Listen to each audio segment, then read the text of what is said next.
מה זה בעצם להיות חירש ולצפות בטלוויזיה כשאתה לא מבין את מה שנאמר. צ'יקו, אתה איתנו ואתה מוכן? כן. אז אנחנו גם איתך, מחכים כל הזמן. בואו נלמד ביחד קסם. שלום, אני אראה לכם קסם ואחר כך אני אלמד אתכם איך לעשות אותו. אז יש לי כאן שני שטרות של כסף רגילים. אני לוקח את אחד השטרות ומניח אותו על כף היד. והנה, השטר פשוט מרחף באוויר, לא יאומן.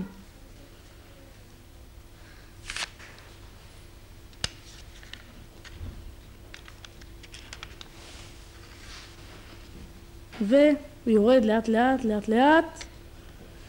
אתם בטח כבר רוצים ללמוד איך עושים את זה, אז בואו ונלמד. כל מה שאנחנו צריכים זה שני שטרות רגילים של כסף, לא משנה באיזה סכום, אתם רואים? ופיסת פלסטיק.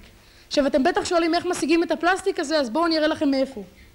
זה מבקבוק רגיל, בקבוק שתייה רגיל שנמצא בכל מקום. אתם רואים, אני גזרתי את הפיסה מכאן. עדיף לגזור אותה במספריים, זה יותר בטוח ויותר מדויק. עכשיו, מה שאנחנו עושים זה לוקחים את פיסת הפלסטיק ומניחים אותה לאורכו של השטר בצורה כזאת, ובעזרת פיסת נייר דבק או סלוטייפ, אנחנו לוקחים ומדביקים את הפיסה לאורכו של השטר בצורה כזאת כמו שאתם רואים.